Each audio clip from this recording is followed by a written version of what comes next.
परिचय। आज रविवार की सुबह है। कमल ध्यानपूर्वक अपनी मां को देख रहा है। उसकी मां पानी की एक बाल्टी में थोड़ा सा सफेद रंग का द्रव डाल रही हैं। उसने इसके बारे में अपनी मां से पूछा, मां, ये सफेद रंग का द्रव क्या है? बेटे, ये एक विसंक्रामक है। और आप इसे पानी की बाल्टी में क्यों डाल रही हैं? क्योंकि विसंक्रामक एक रासायनिक पदार्थ होता है जो सूक्ष्म जीवों को मारता है और उनकी वृद्धि को रोकता है। फर्श और प्रसाधनों को संक्रमण से बचाने के लिए इसका उपयोग किया जाता है। मां, क्या हम इसका प्रयोग सीधे घावों पर कर सकते हैं? नहीं बेटा, हम विसंक्रामक को सीधे घावों पर नहीं लगा सकते, लेकिन यदि हम विसंक्रामक के बहुत निम्न सांद्रता वाले विलयन का प्रयोग करें तो हम इसे एक एंटीसेप्टिक के रूप में भी प्रयोग कर सकते हैं। मां, मैं इसके बारे में और अधिक जानना चाहता हूं। अच्छा बेटा, आज मैं तुम्हें इसके बारे में और अधिक जानकारी दूंगी। छात्रों, आज हम इसके बारे में अपने अध्याय दैनिक जीवन में रसायन इसमें विस्तार से चर्चा करेंगे। उद्देश्य, इस पाठ के अंत में आप निम्न करने में सक्षम हो जाएंगे। औषध को परिभाषित व वर्गीकृत करना, औषध अभिकल्पन के बारे में जानना, विभिन्न वर्गों की औषधि की चिकित्सीय क्रिया का विश्लेषण करना, भोजन में मौजूद रसायनों से परिचय, कृत्रिम मधुरकों को समझना, खाद्य पदार्थ परिरक्षकों की व्याख्या करना, साबुन और अपमार्जकों को परिभाषित व वर्गीकृत करना, दैनिक जीवन में रासायनिक यौगिक। दैनिक जीवन में रासायनिक यौगिकों का प्रयोग कई उपयोगी कार्यों में किया जाता है। उदाहरण के लिए, चाय को मीठा बनाने के लिए चीनी, धोने और नहाने के लिए साबुन आदि का इस्तेमाल। ये मनुष्यों और आवास के अस्तित्व को प्रभावित करता है। इसके अतिरिक्त कृषि, वस्त्र, दवाओं, फोटोग्राफी आदि में अनेक यौगिकों का अनुप्रयोग होता है। इस प्रकार रसायन हमारे दैनिक जीवन के साथ साथ कई जैविक प्रक्रियाओं में महत्वपूर्ण भूमिका निभाते हैं। औषध रोगों के उपचार तथा दर्द की पीड़ा को कम करने के लिए प्रयुक्त रासायनिक पदार्थ दवाएं या औषध कहलाते हैं। दवाओं के रूप में कुछ रासायनिक यौगिकों के उपयोग ने कई तरीकों से मानवता की सहायता की है। रोगों के उपचार, दर्द की पीड़ा को कम करने और जनसंख्या विस्फोट को नियंत्रित करने के लिए दवाओं का उपयोग किया जाता है। उन्होंने मनुष्य के औसत जीवन काल में वृद्धि की है और एक आरामदायक जीवन जीने में उसकी सहायता की है। जीवाणुओं के आक्रमण से उत्पन्न रोगों का रासायनिक यौगिकों द्वारा उपचार, जो होस्ट के ऊतकों को बिना प्रभावित किए सूक्ष्म जीवों को नष्ट करता है, रसायन चिकित्सा कहलाता है। उपचार के लिए प्रयुक्त रसायन रसायन चिकित्सकीय एजेंट यानी अभिकर्ता कहलाते हैं। औषध का वर्गीकरण। औषधों को कई तरह से वर्गीकृत किया जा सकता है। भेषज गुण विज्ञानीय यानी फार्माकोलॉजिकल प्रभाव के आधार पर। औषधों को हमारे शरीर पर उनके भेषज गुणज विज्ञानीय प्रभाव के आधार पर वर्गीकृत किया जाता है। उदाहरण के लिए, ज्वरनाशी औषध ज्वर वाले शरीर का ताप कम करती है, जबकि पूतिरोधी यानी एंटीसेप्टिक औषध सूक्ष्म जीवों की वृद्धि को रोकती है। विशेष रूप से जैव रासायनिक प्रक्रिया के आधार पर कुछ दवाएं जैव रासायनिक प्रक्रियाओं को प्रभावित करती हैं। उदाहरणार्थ, एंटी हिस्टामिन दवाएं हिस्टामिन की क्रिया जिसके कारण शरीर में सूजन आती है, इसको दबाती हैं। रासायनिक प्रकृति के आधार पर कुछ औषधों का शरीर पर प्रभाव उनकी संरचनात्मक विशेषताओं के आधार पर होता है। उदाहरण के लिए, सल्फा औषध अपनी संरचना के कारण सूक्ष्म जीवों जैसे जीवाणु के वर्धन को बढ़ा सकती है, इसलिए उनका प्रतिजीवाणुओं के रूप में प्रयोग किया जाता है। लक्ष्य अणुओं के आधार पर वे लक्ष्य अणुओं जैसे एंजाइम, कोशिकाग्राहियों, बृहदाणु जैसे कार्बोहाइड्रेट, प्रोटीन, लिपिडों और न्यूक्लिक अम्लों पर आधारित होती है। औषध अभिकल्पन। किसी औषध की अभिकल्पना के दो प्रमुख विचार हैं, औषध लक्ष्य और औषध उपापचय। औषध लक्ष्य औषध सामान्यतः जैविक वृहदाणुओं जैसे प्रोटीन, कार्बोहाइड्रेट, लिपिडों और न्यूक्लिक अम्लों के साथ अन्योन्य क्रिया करती है। ये जैविक वृहदाणु लक्ष्य कहलाते हैं। सही औषध लक्ष्य का चयन एक औषध के अच्छे चिकित्सकीय प्रभावों को प्राप्त करने में महत्वपूर्ण है। औषध उपापचय। जब कोई औषध शरीर के माध्यम से दी जाती है तो ये शरीर से होकर अपने लक्ष्य तक पहुंचती है।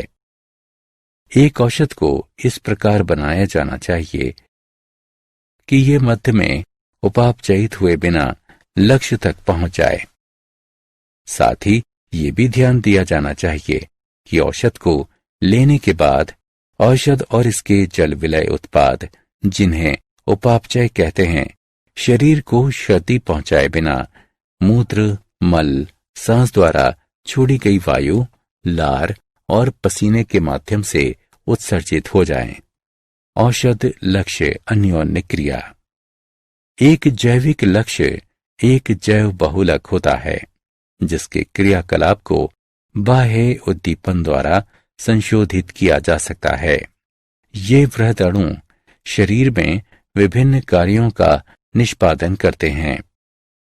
वे प्रोटीन जो शरीर में जैविक उत्प्रेरक की भूमिका निभाते हैं, एंजाइम कहलाते हैं। वे प्रोटीन जो शरीर में संचार प्रणाली के लिए निर्णायक हैं, ग्राही कहलाते हैं। वे प्रोटीन जो ध्रुवीय अणुओं को कोशिका कला के आर पार ले जाते हैं, वाहक प्रोटीन कहलाते हैं। न्यूक्लिक अम्लों में कोशिका की सांकेतिक आनुवंशिक जानकारी होती है। एंजाइम औषध लक्ष्य की तरह। जैविक लक्ष्य अधिकांशतः प्रोटीन होते हैं, जैसे एंजाइम, क्योंकि लगभग सभी जैविक अभिक्रियाएं एंजाइमों के उत्प्रेरकीय प्रभाव में संपन्न होती हैं। उनके उत्प्रेरकीय क्रियाकलाप में एंजाइम दो महत्वपूर्ण कार्य करता है। एंजाइम क्रियाधार को सक्रिय सतह पर एक ऐसी स्थिति में थामे रखता है जिस पर अभिक्रियक द्वारा आसानी से और कुशलतापूर्वक आक्रमण हो सके। एंजाइम प्रकार्यात्मक समूह प्रदान करता है जो क्रियाधार पर आक्रमण करेगा और जैव रासायनिक अभिक्रिया संचालित करेगा। औषध एंजाइम द्वारा मध्यस्थ अभिक्रियाओं के वेग में वृद्धि या ह्रास कर सकती है। संदमन। एंजाइम संदमन औषध क्रिया का सामान्य तरीका है। गैर विशिष्ट संदमन। कई औषध प्रोटीन को विकृत करने में सक्षम है। ये औषध किसी एंजाइम की तृतीयक संरचना को बदल देती हैं और इस प्रकार इसकी क्रिया संदमित हो जाती है। उदाहरण के लिए अत्यधिक धात्विक लवण, अल्कोहल, फॉर्मेल्डिहाइड और फिनॉल गैर विशिष्ट रूप से एंजाइमों को संदमित करते हैं। विशिष्ट संदमन। कई औषध बिना दूसरे एंजाइमों को प्रभावित किए हुए एक विशिष्ट एंजाइम को संदमित करते हैं। विशिष्ट एंजाइम दो प्रकार के हो सकते हैं। स्पर्धी। औषध एंजाइम की सक्रिय सतह पर संयोजन के लिए वास्तविक क्रियाधार से स्पर्धा करती है।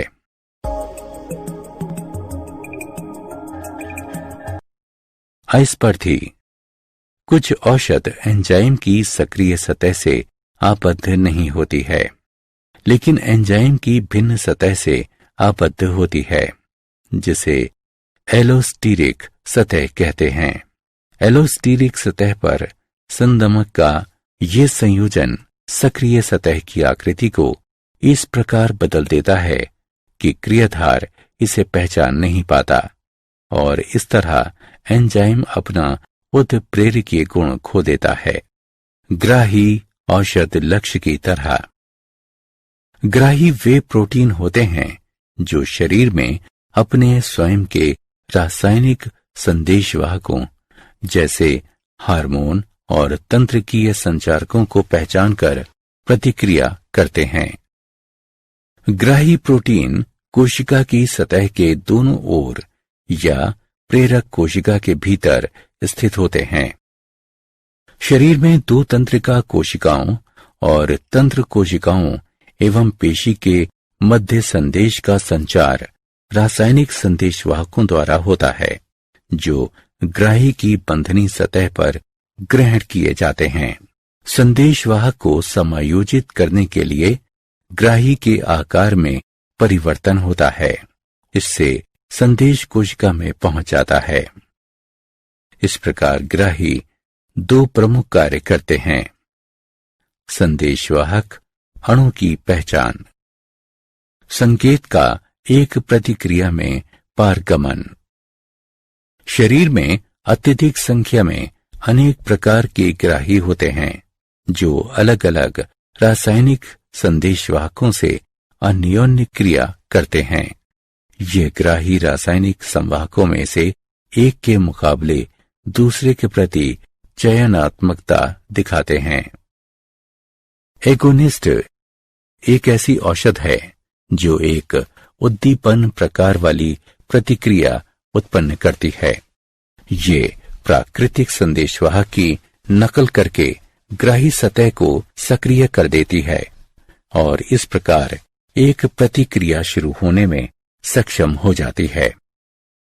एंटागोनिस्ट एक एंटागोनिस्ट औषध ग्राही सतह से अन्योन्य क्रिया करके उस ग्राही के लिए प्राकृतिक प्रतिक्रिया को अवरुद्ध कर देती है।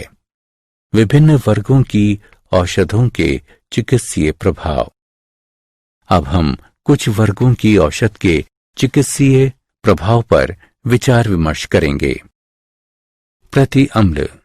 भोजन के पाचन और अच्छे स्वास्थ्य के लिए अमाशय में अम्लीय पीएच आवश्यक है, लेकिन अमाशय में अत्यधिक अम्लता से बेचैनी, असंतोष और अमाशय का अल्सर होता है। रासायनिक पदार्थ जो अमाशय के रसों में अम्ल की अधिकता को उदासीन करते हैं और अमाशय में पीएच को उपयुक्त स्तर तक लाते हैं, प्रति अम्ल कहलाते हैं। उदाहरण के लिए सोडियम बाइकार्बोनेट और एल्यूमिनियम और मैग्नीशियम का मिश्रण आमतौर पर प्रयुक्त होने वाले प्रति अम्ल हैं। प्रति हिस्टामिन। हिस्टामिन एक जहरीला एमीन है और ये शरीर के सभी ऊतकों के पास प्रोटीन के साथ पाया जाता है। सुग्राही पदार्थों की अत्यधिक संख्या एंटीजन कहलाती है, जो भोज्य उत्पादों, पराग, धूल, मनुष्य के बाल और भेड़ की ऊन से निकलते हैं, शरीर में मुक्त हिस्टामिन छोड़ते हैं, जो एलर्जी, हे फीवर और सामान्य जुकाम के लक्षण उत्पन्न करती है। प्रति हिस्टामिन हिस्टामिन के कार्य को अवरुद्ध करके इन लक्षणों से छुटकारा दिलाती है। उदाहरण के लिए क्लोरोफेनिरामिन, ब्रोमोफेनिरामिन और सेल्डेन। प्रतिहिस्टेमिन हिस्टेमिन के साथ ग्राही की उस बंधनी सतह के लिए प्रतिस्पर्धा करती है जिस पर हिस्टेमिन अपना प्रभाव डालती है। तंत्र की ये सक्रिय औषध। ये औषध तंत्रिका से ग्राही तक संदेश स्थानांतरण क्रियाविधि को प्रभावित करती है। प्रशांतक। ये वो औषध है जिसका उपयोग तनाव या मानसिक बीमारियों के उपचार में किया जाता है। ये औषध चिंता, तनाव, क्षोभ और उत्तेजना से मुक्ति देती हैं। उदाहरण के लिए क्लोरडाइजोपॉक्साइड और मेप्रोपमेट मंद प्रशांतक है। बारबिट्यूरिक अम्ल के व्युत्पन्न प्रशांतकों का एक महत्वपूर्ण वर्ग बनाते हैं जिसे बसबिट्यूरेट्स कहते हैं। वो निद्राजनक अवस्था प्रेरित करते हैं। उदाहरण के लिए वेरोनल और ल्यूमिनल। प्रति अवसादक। नॉरएड्रीनेलिन एक महत्वपूर्ण तंत्रिका संचारक है जो मनोदशा परिवर्तन में भूमिका निभाती है। प्रति अवसादक औषध नॉरएड्रीनेलिन का निम्नीकरण उत्प्रेरित करने वाले एंजाइम को संदमित करती है। उदाहरण के लिए इप्रोनाइजिड और फिनल्जिन। इक्वेनिल अवसाद और अति तनाव दोनों को नियंत्रित करता है। पीड़ाहारी। पीड़ा दूर करने के लिए प्रयुक्त होने वाले रासायनिक पदार्थ पीड़ाहारी कहलाते हैं। उदाहरण के लिए एस्पिरिन और एनाल्जीन। वे पीड़ा और ज्वर से तुरंत आराम देती हैं। एस्पिरिन का उपयोग दिल के दौरे की रोकथाम में किया जाता है क्योंकि इसमें रक्त का थक्का न बनने का प्रभाव होता है। कुछ नारकोटिक्स जैसे morphine, codeine, pethidine, hydrochloride, methadone और हेरोइन भी पीड़ाहारी के रूप में प्रयुक्त होती है। वे रोगी को पीड़ा से मुक्ति तो देती हैं, लेकिन वे केंद्रीय तंत्रिका प्रणाली पर आक्रमण करती हैं और निद्रा या मूर्छा लाती हैं। अधिकांशतः ये अफीम या मैरिजुएन पादपों से प्राप्त होने वाले उत्पाद हैं। प्रति सूक्ष्म जैविक। ये यौगिक जीवों और मनुष्यों में संक्रमण उत्पन्न करने वाले सूक्ष्म जीवों की वृद्धि को संदमित करते हैं या उन्हें मार देते हैं। सूक्ष्म जीव औषधों में जीवाणुनाशी, जीवाणु निरोधी और प्रतिजैविक शामिल हैं। प्रतिजैविक पूर्ण या आंशिक रूप से रासायनिक संश्लेषण द्वारा प्राप्त वे पदार्थ जो कम सांद्रता में सूक्ष्म जीवों के उपापचयी पराक्रमों में अवरोध उत्पन्न करके उनकी वृद्धि को संदमित करते हैं या उन्हें नष्ट करते हैं। उदाहरण के लिए पेनिसिलिन, एम्पिसिलिन या स्ट्रेप्टोमाइसिन। एक प्रतिजैविक द्वारा आक्रमण किए गए सूक्ष्म जीवों की पूरी रेंज स्पेक्ट्रम कहलाती है। प्रतिजैविकों को दो प्रकारों में बांटा जा सकता है। संकीर्ण स्पेक्ट्रम प्रतिजीवाणु। ये बहुत कम बीमारियों के विरुद्ध प्रभावी हैं। उदाहरण के लिए पेनिसिलिन। विस्तृत स्पेक्ट्रम प्रतिजीवाणु। ये सूक्ष्म जीवों की विस्तृत रेंज के विरुद्ध प्रभावी हैं। उदाहरण के लिए क्लोरेम्फेनिकोल और टेट्रासाइलिन। पूतिरोधी तथा विसंक्रामी, रोगाणुनाशी। पूतिरोधी रासायनिक पदार्थ जो सूक्ष्म जीवों की वृद्धि को रोकते हैं या उन्हें मारते हैं, लेकिन सजीव मानवीय ऊतकों के लिए हानिकारक नहीं है, पूतिरोधी कहलाते हैं। पूतिरोधियों को सजीव ऊतकों पर लगाया जाता है। इन्हें घावों, व्रणों यानी अल्सरों और रोगग्रस्त त्वचा की सतह पर लगाया जाता है। साधारणतः प्रयुक्त किए जाने वाले प्रतिरोधी हैं डेटॉल, बाइथायोनॉल, आयोडीन और हाइड्रोजन परऑक्साइड विलयन। विसंक्रामी रासायनिक पदार्थ जो सूक्ष्म जीवों को मारते हैं या उनकी वृद्धि को रोकते हैं, लेकिन मानवीय ऊतकों के लिए हानिकारक हैं, विसंक्रामी कहलाते हैं। ये पदार्थ मानवीय ऊतकों के लिए हानिकारक होते हैं। उन्हें सीधे घावों पर नहीं लगाया जा सकता। उनका प्रयोग फर्श और प्रसाधनों को विसंक्रमित करने के लिए किया जाता है। उदाहरण के लिए फिनॉल, सल्फर डाइऑक्साइड और क्लोरीन। प्रतिजनन क्षमता औषध रासायनिक पदार्थ जिनका उपयोग महिलाओं में गर्भावस्था की रोकथाम करने के लिए किया जाता है। प्रतिजनन क्षमता औषध या जन्म नियंत्रण औषध कहलाती है। प्रोजेस्टेरोन सबसे सामान्य प्रोजेस्टिन है।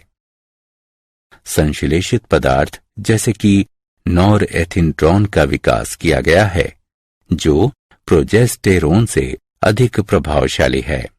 जब इसे मुख द्वारा ग्रहण किया जाता है तो ये अंडोत्सर्ग को निरोधित करता है। वे अस्थायी प्रतिजनन क्षमता प्रेरित करते हैं। संश्लेषित एस्ट्रोजन का भी विकास किया गया है और प्रायः इसका उपयोग मुख से ली जाने वाली गर्भ निरोधक में प्रोजेस्टिन के साथ किया जाता है।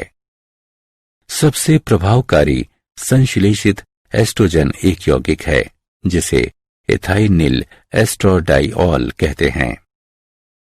माइप्रस्टोन एक संश्लेषित एस्ट्रॉइड है जो प्रोजेस्टेरोन के प्रभाव को अवरुद्ध करता है और कई देशों में इसका उपयोग सुबह के बाद वाली गोली के रूप में किया जाता है। भोजन में रसायन वे सभी रसायन जो कि खाने को सुरक्षित रखने, उनकी दिखावट, गंध, स्वाद और पोषक मूल्यों को सुधारने के लिए उनमें डाले जाते हैं, खाद्य योज्य कहलाते हैं। खाद्य योज्यों के प्रमुख वर्ग निम्नलिखित हैं: परिरक्षक, सुरुचि अभिकर्मक, पोषणज संपूरक, इमल्सीकारक, खाद्य रंजक, कृत्रिम मधुरक, प्रतिऑक्सीकारक, एंटीफोमिंग अभिकर्मक। सामान्यतः इन्हें भंडारित खाद्य पदार्थ की सुरक्षा अवधि बढ़ाने या स्वाद, शोभा या सुरुचि के लिए उपयोग में लाया जाता है। कृत्रिम मधुरक मधुरता का संबंध स्वाद है और लगभग प्रत्येक व्यक्ति को मिठाइयाँ अच्छी लगती हैं। प्राकृतिक मधुरकों के रूप में मेज की चीनी, फ्रक्टोज का सबसे व्यापक रूप से उपयोग किया जाता है, लेकिन वे हमारे कैलोरी अंतर्ग्रहण को बढ़ाते हैं और दंत क्षय को बढ़ावा देते हैं।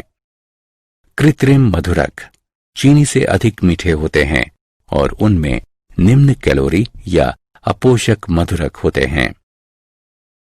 एस्पार्टेम इसका कृत्रिम मधुरक में व्यापक रूप से प्रयोग किया जाता है। ये डाइपेप्टाइड का एक मेथिल एस्टर है जो किसी भी कार्बोहाइड्रेट से संबंधित नहीं होता है। इसका उपयोग ठंडे खाद्य पदार्थों और पेय पदार्थों में होता है। सैक्रीन ये गैर जैव निम्नीय अपमार्जक है और मूत्र के रूप में उत्सर्जित हो जाता है। इसमें कोई कैलोरी नहीं होती है। ये अनगिनत मधुमेह रोगियों के लिए जीवन रक्षक साबित हुआ है और ये उनके लिए उपयोगी है जिन्हें कैलोरी के अंतर्ग्रहण को नियंत्रित करने की आवश्यकता है। सुक्रालोज ये सुक्रोज का ट्राइक्लोरो व्युत्पन्न है। इसका रूप, रंग और स्वाद शर्करा जैसा होता है। ये खाना पकाने के तापमान पर स्थायी होता है। ये कैलोरी नहीं देता है। एलिटेम ये एस्पार्टेम से अधिक स्थायी होता है। इसका प्रयोग करते समय खाद्य पदार्थ में मिठास को नियंत्रित करना कठिन होता है। एस्पार्टेम सुक्रोज से 100 गुना अधिक मीठा होता है। सैकरीन सुक्रोज से 550 गुना अधिक मीठी होती है। सुक्रालोज सुक्रोज से 600 गुना अधिक मीठा होता है। एलिटेम सुक्रोज से 2000 गुना अधिक मीठा होता है। खाद्य परिरक्षक वे रसायन जो भंडारण के दौरान सुरुचि, रंग, रूप, रंग और आकर्षण में अवांछित बदलावों की रोकथाम करते हैं, परिरक्षक कहलाते हैं। वे इन परिवर्तनों में विलंब करके सूक्ष्म जीवों की वृद्धि से होने वाली खाद्य पदार्थों की खराबी को रोकते हैं। परिरक्षकों को 2 वर्गों में वर्गीकृत किया जाता है। प्रथम वर्ग के परिरक्षक, इसमें खाने का नमक, चीनी और वनस्पति तेल शामिल हैं। द्वितीय वर्ग के परिरक्षक, इसमें सोडियम बेंजोएट, सार्बिक अम्ल और प्रोपेनाइक अम्ल के लवण शामिल हैं। साबुन वे दीर्घ श्रृंखला वाले वसा अम्लों जैसे कि स्टीयरिक, ओलिक तथा पोमेटिक अम्लों के सोडियम अथवा पोटेशियम लवण होते हैं। साबुन वसा को सोडियम हाइड्रोक्साइड के जलीय विलयन के साथ गर्म करके बनाए जाते हैं। अभिक्रिया साबुनीकरण कहलाती है। साबुन निकालने के पश्चात बचे हुए विलयन को स्पेंटलाई कहते हैं, जिसमें ग्लिसरॉल होता है, जिसे प्रभाजी आसवन द्वारा प्राप्त किया जा सकता है। सोडियम और पोटेशियम साबुन जल में विलय होते हैं और उनका उपयोग सफाई कार्यों में होता है। पोटेशियम साबुन त्वचा के लिए कोमल होते हैं, इसलिए उनका उपयोग स्नान करने वाले साबुनों के रूप में किया जाता है। इन्हें सोडियम हाइड्रोक्साइड के स्थान पर पोटेशियम हाइड्रोक्साइड का विलयन प्रयोग करके बनाया जाता है।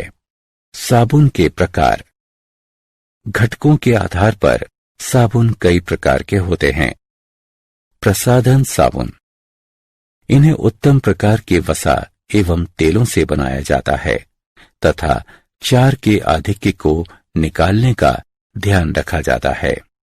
इन्हें अधिक आकर्षक बनाने के लिए रंग और सुगंध मिलाए जाते हैं। पारदर्शी साबुन, इन साबुन को एथेनॉल में घोलकर और फिर विलायक के आधिक्य को वाष्पित करके बनाया जाता है। पारदर्शी साबुन प्राप्त करने के लिए ग्लिसरॉल भी मिलाया जा सकता है। इन्हें शुष्क त्वचा के लिए उपयोग में लाया जाता है। औषध साबुन, पूतिरोधी गुण डालने के लिए साबुन में बाइथियोनॉल मिलाया जाता है। कुछ साबुनों में डिओडोरेंट मिलाए जाते हैं। दाढ़ी बनाने वाले साबुन, रोजिन नामक गोंद दाढ़ी बनाने वाली साबुन में डाली जाती है, जो सोडियम रोजिनेट बनाता है, जो अच्छी तरह से झाग बनाता है। जल्दी सूखने से बचाने के लिए इनमें ग्लिसरॉल मिलाया जाता है। धुलाई के साबुन, इनमें सोडियम रोजिनेट, सोडियम सिलिकेट, बोरेक्स और सोडियम कार्बोनेट जैसे पूरक होते हैं। साबुन की छीलन, इन्हें पिघले हुए साबुन की परत एक ठंडे सिलेंडर पर चढ़ाकर उसे टूटे हुए टुकड़ों में खुरच लिया जाता है। दानेदार साबुन, ये सूखे हुए छोटे छोटे साबुन के बुलबुले होते हैं। अपमार्जक, वे सल्फ्यूरिक अम्ल के सोडियम या पोटेशियम लवण होते हैं। उदाहरण के लिए सोडियम एल्किल बेंजीन सल्फोनेट। अपमार्जकों के मुख्य लाभ इस प्रकार हैं। वे कठोर जल के साथ भी अच्छी तरह से कार्य करते हैं।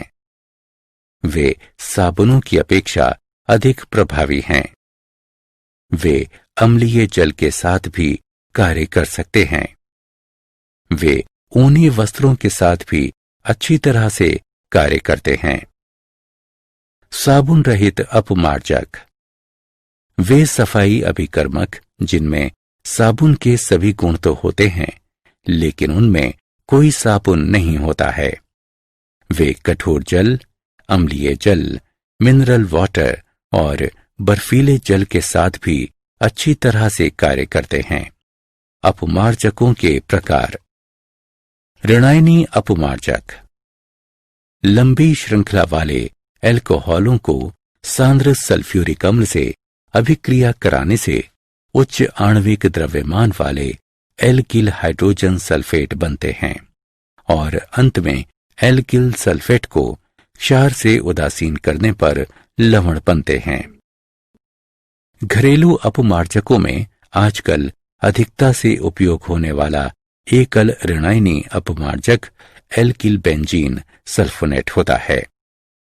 वे अम्लीय विलयनों में प्रभावी हैं।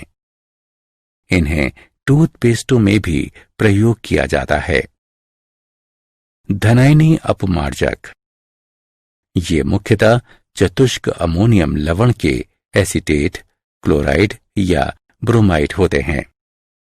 वे अपेक्षाकृत महंगे होते हैं, इसलिए इन्हें जीवाणुनाशक के रूप में सीमित सीमा तक प्रयोग में लाया जाता है। उदाहरण के लिए सेटिल ट्राइमेथिल अमोनियम ब्रोमाइड।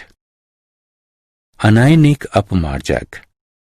ये पॉलीएथिलीन ग्लाइकॉल और स्टीयरिक अम्ल के मध्य अभिक्रियाओं द्वारा निर्मित उच्च आणविक द्रव्यमान वाले एस्टर होते हैं। कुछ बर्तन धोने के उपयोग में आने वाले द्रव अपमार्जक अनायनिक प्रकार के होते हैं। क्या आप जानते हैं, विश्व स्वास्थ्य संगठन का अनुमान है कि विश्व की 80% आबादी शाकीय औषध प्रयोग करती है। आधुनिक चिकित्सा में प्रयुक्त 7000 यौगिक पादपों से लिए जाते हैं। मानव शरीर में लगभग 96,000 किलोमीटर रुधिर वाहिकाएं हैं। सारांश। आइए हमने जो कुछ सीखा है उसे संक्षेप में दोहराएं। रोगों के उपचार तथा दर्द की पीड़ा को कम करने के लिए प्रयुक्त रासायनिक पदार्थ दवाएं या औषध कहलाते हैं। औषध सामान्यतः जैविक वृहदरणुओं जैसे प्रोटीन, कार्बोहाइड्रेट, लिपिडों और न्यूक्लिक अम्लों के साथ अन्योन्य क्रिया करती हैं। ये जैविक वृहदरणु लक्ष्य कहलाते हैं। वे प्रोटीन जो शरीर में जैविक उत्प्रेरक की भूमिका निभाते हैं एंजाइम कहलाते हैं। ग्राही वे प्रोटीन होते हैं जो शरीर में अपने स्वयं के रासायनिक संदेशवाहकों जैसे हार्मोन और तंत्रिकीय संचारकों को पहचानकर प्रतिक्रिया करते हैं।